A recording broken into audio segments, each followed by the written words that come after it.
स्वागत है आपका स्टेट न्यूज बुलेटिन में और मैं हूं आपके साथ अदिति। चलिए खबरों पर जाने से पहले नजर डाल लेते हैं हेडलाइंस पर। राजस्थान उपचुनाव में कांग्रेस की 3 विधानसभा सीटों के लिए सूची जारी, नए प्रत्याशी घोषित।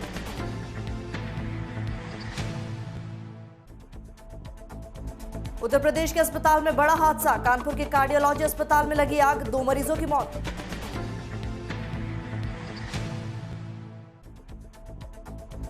राजस्थान दिवस पर रिहा होंगे 1200 कैदी, बीमार और वृद्ध कैदियों को मिलेगी राहत।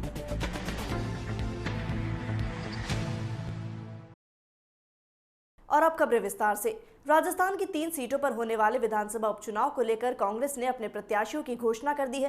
कांग्रेस ने सुजानगढ़ सीट से मनोज कुमार मेघवाल, राजसमंद सीट से तनसुख बोहरा और सहाड़ा सीट से गायत्री देवी को अपना उम्मीदवार घोषित किया है। कांग्रेस ने अपने प्रत्याशियों की घोषणा कर दी है। ऐसे में अब होली और शब ए बारात के त्योहार से एक दिन पहले प्रत्याशी त्योहार के मौके पर लोगों से मेल मिलाप और मत समर्थन की मांग कर सकते हैं।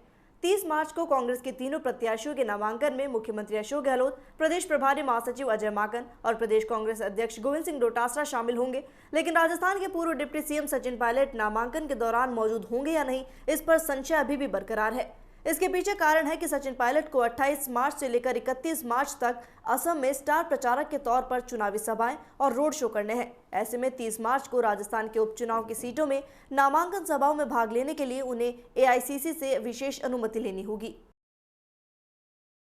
उत्तर प्रदेश के कानपुर में कार्डियोलॉजी अस्पताल के फर्स्ट फ्लोर पर रविवार सुबह अचानक आग लग गई। रेस्क्यू के दौरान जनरल वार्ड के 2 मरीजों की मौत हो गई। दोनों वार्डों के बाकी 147 मरीजों को दूसरी बिल्डिंग में शिफ्ट किया गया। इस फ्लोर पर आईसीयू और जनरल वार्ड है। हादसे के वक्त आईसीयू में 9 और जनरल वार्ड में 140 मरीजों का इलाज चल रहा था। परिजनों के मुताबिक टेकचंद वेंटिलेटर पर थे और आग लगते ही डॉक्टर्स ने उन्हें बाहर ले जाने को कहा। इसके बाद बताया गया कि उनकी मौत हो गई। वहीं रसूलन बीवी के परिजनों ने बताया कि वे सांस की मरीज थी। रेस्क्यू के दौरान ज्यादा धुएं की वजह से उनकी मौत हो चुकी थी। आग लगने के बाद जनरल वार्ड के मरीजों को खिड़कियों के शीशे तोड़कर बेड समेत बाहर निकाला गया। फिलहाल स्वास्थ्य कर्मचारी और फायर सर्विस के लोग ये पता लगाने की कोशिश कर रहे हैं कि अंदर कोई फंसा तो नहीं रह गया। मुख्यमंत्री अशोक गहलोत ने शनिवार को मुख्यमंत्री निवास पर जेल विभाग के अधिकारियों के साथ बैठक की। इस बैठक में निर्णय लिया गया कि राजस्थान दिवस के अवसर पर प्रदेश की जेलों में लंबे समय से सजा भुगत रहे करीब 1200 बंदियों को रिहा किया जाएगा। इनमें सदाचार पूर्वक अपनी अधिकांश सजा भुगत चुके अथवा गंभीर बीमारियों से ग्रसित और वृद्ध बंदी शामिल होंगे। बलात्कार, honour killing, mob lynching, POCSO act, तेजाब हमले से संबंधित अपराध, आर्म्स एक्ट, राष्ट्रीय सुरक्षा कानून, एनडीपीसी एक्ट, आबकारी अधिनियम, पीसीडीपीएन एक्ट, विस्फोटक पदार्थ अधिनियम, गोवंश अधिनियम, आवश्यकता वस्तु अधिनियम, सीमा शुल्क अधिनियम इत्यादि के तहत सजा भुगत रहे बंदियों सहित 28 विभिन्न श्रेणियों के जघन्य अपराधों में लिप्त अपराधियों को राहत नहीं मिलेगी। गौरतलब है कि राजस्थान दिवस 30 मार्च को होता है और इसी अवसर पर 1200 बंदियों को रिहा किया जाएगा। खबर 12 के हरनावदा शाहजी थाना से, जहां इसके अंतर्गत देहलनपुर एक पीड़िता आशा सहयोगिनी ने प्राइमरी स्कूल के एक शिक्षक द्वारा उसके साथ छेड़छाड़ और लज्जा भंग का आरोप लगाया है। पुलिस ने पीड़िता की रिपोर्ट पर मामला दर्ज कर जांच शुरू कर दी है। देहलनपुर निवासी पीड़िता बेवा आशा सहयोगिनी ने बताया कि कंडारी में आशा सहयोगिनी है। 23 मार्च को कंडारी स्थित प्राइमरी स्कूल में अपनी उपस्थिति दर्ज कराने रजिस्टर में हस्ताक्षर करने पहुंची तो स्कूल में मौजूद निर्मल नायक नामक शिक्षक ने अचानक कमरे का गेट बंद कर छेड़छाड़ करने लगा। पीड़िता ने जैसे तैसे शिक्षक से छूटकर भागते हुए आप बीती गांव की महिलाओं को बताई और अपने भाई के साथ हरनावदा शाहजी थाने पहुंचकर आरोपी शिक्षक के विरुद्ध छेड़छाड़ का मामला दर्ज कराया। पुलिस ने पीड़िता की रिपोर्ट पर आरोपी शिक्षक के विरुद्ध मामला दर्ज कर जांच शुरू कर दी है। तो वहीं छबड़ा एसीजीएम कोर्ट में पीड़िता के 164 के तहत बयान दर्ज किए गए हैं। पीड़िता ने बताया कि आरोपी शिक्षक और उसके मिलने वाले गांव के कुछ लोगों के साथ रुपए लेकर मुकदमे को वापस लेने को लेकर उस पर दबाव बनाया जा रहा है। पीड़िता ने बताया कि वो विधवा है, 11 साल से अपने छोटे बच्चे के साथ रहती है। आरोपी शिक्षक और उसके साथियों से उसे जान और माल का खतरा हो सकता है। वहीं पीड़िता ने आरोपी शिक्षक के विरुद्ध जल्द कार्रवाई करने की मांग की है।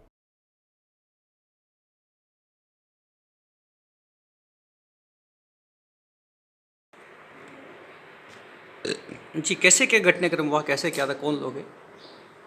मेरा नाम भूरी बाई है। मैं बेलनपुर की रहने वाली हूँ और मैं आशा सहयोगिनी के पद पर काम करती हूँ। 2009 से लगी हुई हूँ। तो मैं 11 बजे करीब स्कूल में साइन करने के लिए गई थी।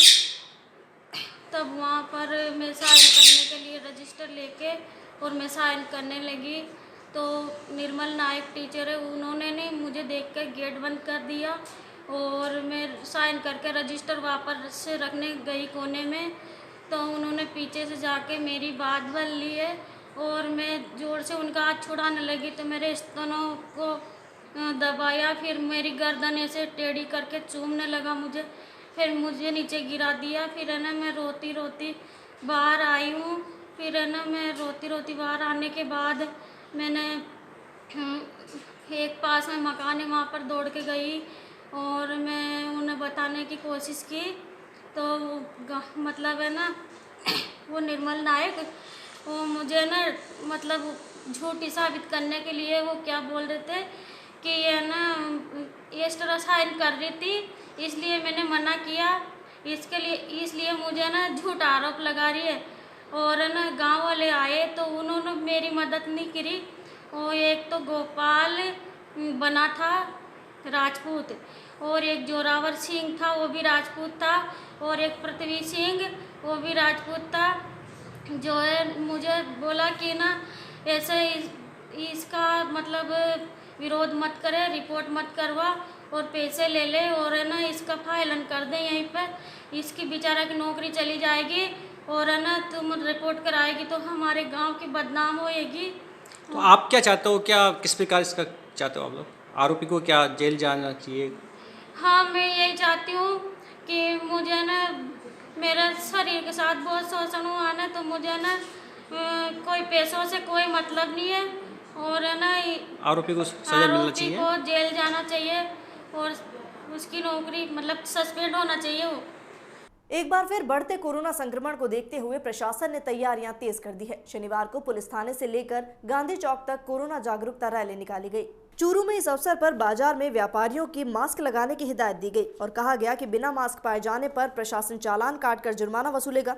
इस अवसर पर उपखंड अधिकारी रीना छिपा ने बताया कि बढ़ते हुए कोरोना संक्रमण को देखते हुए एक बार फिर जागरूकता अभियान चलाया गया है और लोगों को वैक्सीन लगवाने का आग्रह किया जा रहा है। 45 साल से ज्यादा उम्र के लोगों को कोरोना वैक्सीन लगाने की हिदायत दी जा रही है।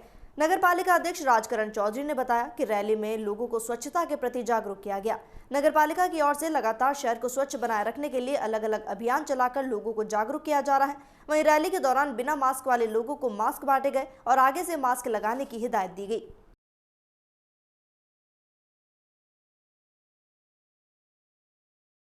जिला कलेक्टर महोदय के आदेश के अनुसार सभी डिपार्टमेंटों ने मिलकर कोरोना की जागरूकता के लिए एसडीएम साहब की अध्यक्षता में जो रैली निकाली है और नगर पालिका ने हमने भी एक पोस्टर जारी किया है जिसमें शहर में स्वच्छता रखने और कोरोना के टीका लगाने के लिए लोगों से आह्वान किया जा रहा है। इसके बावजूद भी अगर लोग मास्क नहीं लगाएंगे और गंदगी करेंगे तो निश्चित रूप से नगर पालिका भी सबका चालान करेगी। इस जागरूकता रैली को निकालने के पीछे हमारे दो उद्देश्य है। एक तो कोरोना के केसेस जो वापस बढ़ रहे हैं, तो पब्लिक ने जो मास्क लगाना छोड़ दिया था, जो भीड़ भाड़ वापस होने लग गई थी, तो एक बार उनको ये दोबारा समझाना कि जब केसेस वापस बढ़ रहे हैं तो हमें मास्क लगाना नहीं छोड़ना, सामाजिक दूरी बनाए हुए रखना है।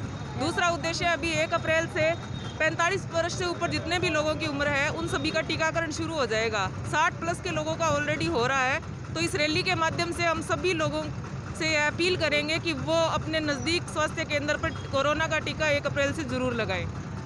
सुजानगढ़ उपचुनाव को लेकर चूरू के बीदासर में आज कांग्रेस कार्यकर्ता सम्मेलन का आयोजन हुआ। इस अवसर पर कांग्रेस नेताओं ने आगामी 30 मार्च को होने वाली नामांकन रैली को सफल बनाने का आह्वान किया। सुजानगढ़ विधानसभा सीट पर 17 अप्रैल को उपचुनाव होने हैं। इसे लेकर 30 मार्च को कांग्रेस प्रत्याशी मनोज मेघवाल नामांकन दाखिल करेंगे। इसमें सीएम अशोक गहलोत, कांग्रेस प्रभारी अजय माकन सहित कांग्रेस के कई नेता शिरकत करेंगे। तो वहीं चूरू के बीदासर में इसे लेकर कांग्रेस कार्यकर्ता सम्मेलन का आयोजन हुआ। इस अवसर पर कांग्रेस नेताओं ने आगामी 30 मार्च को होने वाली नामांकन रैली को सफल बनाने की अपील की।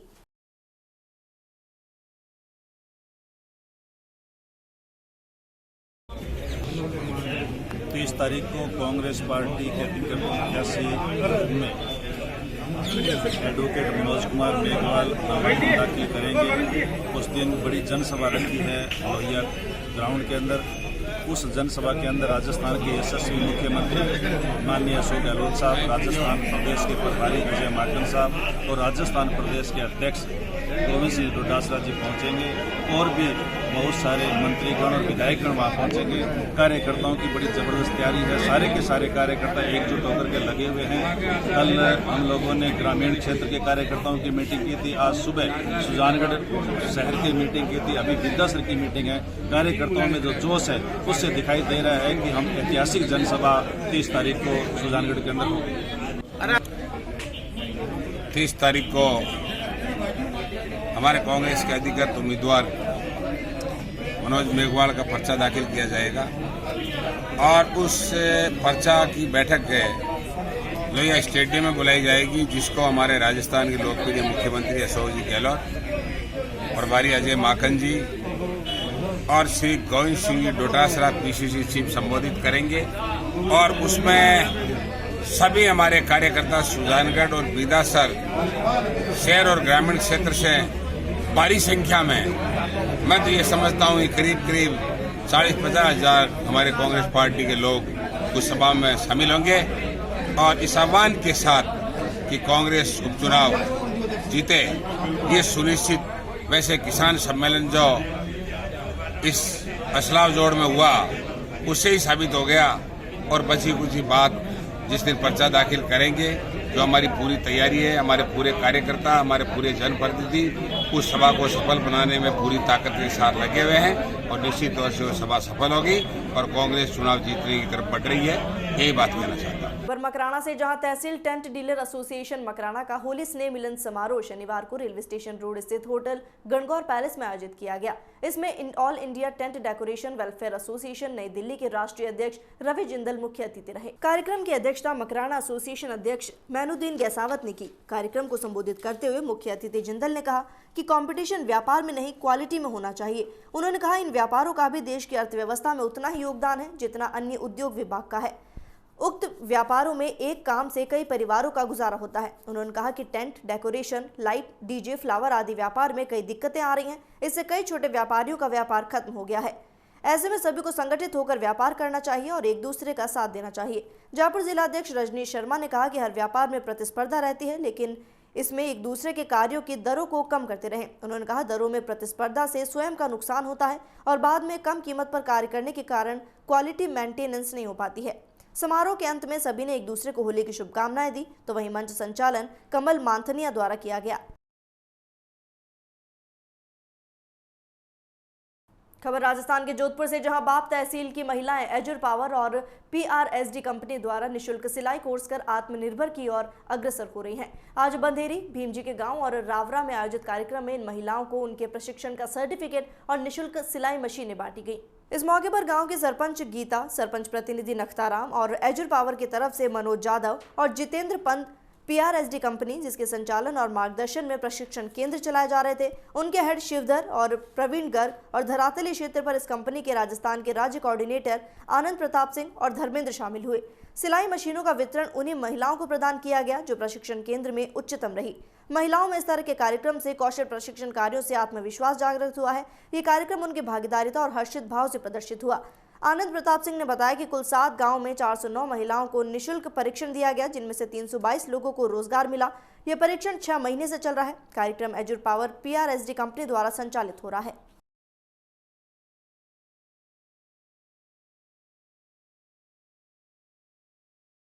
नमस्कार सर, मेरा नाम आनंद सिंह है। मैं यहाँ का इंचार्ज हूँ, स्टेट इंचार्ज। यहाँ पे 6 महीने से एजुर पावर की तरफ से सिलाई चल रही थी, सिलाई कटाई का ट्रेनिंग चल रहा था। अब वो कंप्लीट हो गया है। यहाँ पे 91 महिलाएं सीखी हैं, उसमें से 72 महिलाओं का लगभग जॉब और ये सब लग गया है। अब यहाँ पहले से बहुत ज़्यादा डेवलप हुआ है इनके बात करने में और इनके रहन सहन से, सब चीज़ में। और यहाँ में सिलाई से यहाँ निःशुल्क चला है, बिल्कुल ना कपड़े से लेके कुछ भी इनसे लिया नहीं गया है। और इसमें क्या क्या सिखाया जाता है आपके द्वारा? सर, सिलाई के जितने भी सामान हैं यहाँ के, कुची काचली, लहंगा, चुन्नी, जो भी है, ब्लाउज, पेटीकोट। ये कौन सी कंपनी द्वारा चलाया जा रहा है? ये एजुर पावर द्वारा। इसमें आप फीस वगैरह कुछ लेते हो? नहीं सर, निःशुल्क है एकदम। कितने महीनों की ट्रेनिंग रहती है आपकी? ये 6 महीनों की ट्रेनिंग है सर। इस बीच आप कंपनी द्वारा और क्या प्रोडक्ट तैयार कराए जाते हैं? सर, कंपनी द्वारा सिलाई का ही सारा है यहाँ पे। और भी कोर्स हो सकता था, लेकिन यहाँ के लोग इच्छुक सिलाई के लिए ही थे। कंपनी कौन कौन से कोर्स करवा रही है? कंप्यूटर है, सिलाई है, LED बल्ब का है, सोलर इंस्टॉलेशन है, बहुत सारे कोर्स हैं, लेकिन यहाँ पे तो सिलाई का ही चला है सर। और इनको मशीनें भी दी गई हैं जो बढ़िया से सीख गए हैं, फर्स्ट सेकंड थर्ड इन लोगों को आए हैं, इनको मशीनें दी गई हैं, सर्टिफिकेट भी प्रोवाइड कराया गया है। बबरी जी कितना दिन सिलाई सेंटर में आओ? 6 महीना गया। थे कहीं सीखा? मैं कुर्ती गांचली, सूट सलवार पजामा कुर्ता। फायदो मिलियो? हाँ फायदो मिलो, खुद रवि सिलना, दूसरा नहीं सिला। यहाँ कोई फीस वगैरह लेवे? कुछ ही कौन लेवे, नहीं शुल्क है? सुई धागो खुद है ही देवे आप। यही देवे? कपड़ो ही देवे। अच्छा कपड़ो दे ठीक, फ्री सिलाई है कहना हाँ मतलब? फ्री सिलाई। थे कपड़ा ही गया? हाँ सीख गया। कितना महीना हो गया था ना? 6 महीना हो गया। 6 महीना। आज कहीं प्रोग्राम हो तो? आज तो मैं सर्टिफिकेट जमा लिया। अच्छा हाँ मैडम, आपका नाम? ममता वाघेला है। हमारे गांव में अजूर पावर की तरफ से सिलाई सेंटर खोला गया था, जिसमें 6 महीने हमने ट्रेनिंग ली है और हमने कुर्ती कांचली, सलवार सूट वगैरह वगैरह बनाना सीखा है। और मैं बहुत बहुत धन्यवाद करती हूँ कि हमें ये मौका मिला, हमने सीखा, हमने गांव वालों ने भी सीखा और हम बहुत खुश हैं कि हम खुद का भी सील लेते हैं और दूसरों को भी सील के पहना देते हैं। और हमारे यहाँ पर हमने बाफ में मार्केटिंग भी की थी कपड़े बना करके, और हमें बहुत खुशी होती है। मैं बहुत बहुत धन्यवाद करना चाहती हूँ। आपका नाम क्या है? ममता वाघेला। और कौन सी ग्राम पंचायत है? खबर 12 से, जहां अटरू ब्लॉक के कवाड़ क्षेत्र में स्थित अडानी पावर प्लांट के CSR से क्षेत्र में विकास कार्य नहीं होने के संबंध में उपखंड अधिकारी को ज्ञापन सौंपा गया। सरपंच संघ अध्यक्ष गिरिराज नागर ने भाई भतीजावाद के तहत कार्य करवाने का आरोप लगाया। आटोन ग्राम पंचायत सरपंच प्रतिनिधि देवकिशन प्रजापति ने बताया कि अडानी प्रबंधन द्वारा क्षेत्र की ग्राम पंचायतों में CSR मद से किए हुए कार्य ऊंट के मुंह में जीरे के समान है। कई जगह कार्य करवाते हैं और बहुत सी ग्राम पंचायतों में इस फंड से कार्य नाम मात्र से हुए हैं, जैसे गोली दवाई की सप्लाई, खेलकूद के लिए आंशिक सहयोग इत्यादि कार्य करवाए जाते हैं। अडानी प्रबंधन से बार बार निवेदन करने पर भी गोद लिए हुए 40 गांवों में से अधिकांश गांवों में सुविधा के नाम पर जीरो है। प्लांट लगाने से पहले बड़े बड़े वादे स्थानीय पब्लिक से किए गए। पंप हाउस के द्वारा अडानी में पानी सप्लाई हो रहा है, जैसे आटोन में था, बमोरी, चौथिया, मायथा, खेड़ली, डबका इत्यादि गाँव में फ्लोराइड की मात्रा ज्यादा हो चुकी है। वहीं पानी रुकने से कई बीमारियां आमजन में देखी जा रही हैं। तो वहीं गांव के प्रतिनिधि जब अडानी प्रबंधन से बार बार निवेदन करते हैं तो आश्वासन के अलावा कुछ नहीं मिलता और पानी सर के ऊपर निकलता जा रहा है।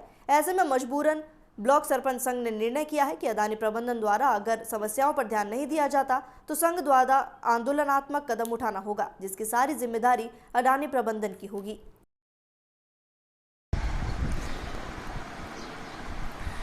ये जो अडानी पावर प्लांट है, इसने जब यहाँ इस्टेब्लिश हुआ था उस समय यहाँ पे 40 गांवों को गोद लिया था विकास के नाम पर। तो एक सरपंच संघ के अध्यक्ष होने के नाते आपका क्या कहना है, कितना विकास किया? इन्होंने गांव में कोई विकास का कार्य नहीं किया है और सिर्फ एक इनकी गाड़ी चलती है, वो दवाई गोली गांव में दे देती है। बाकी इसके अलावा मुझे तो कोई लगता नहीं है कि इन्होंने प्रॉपर कोई ढंग से कोई डेवलपमेंट किया है।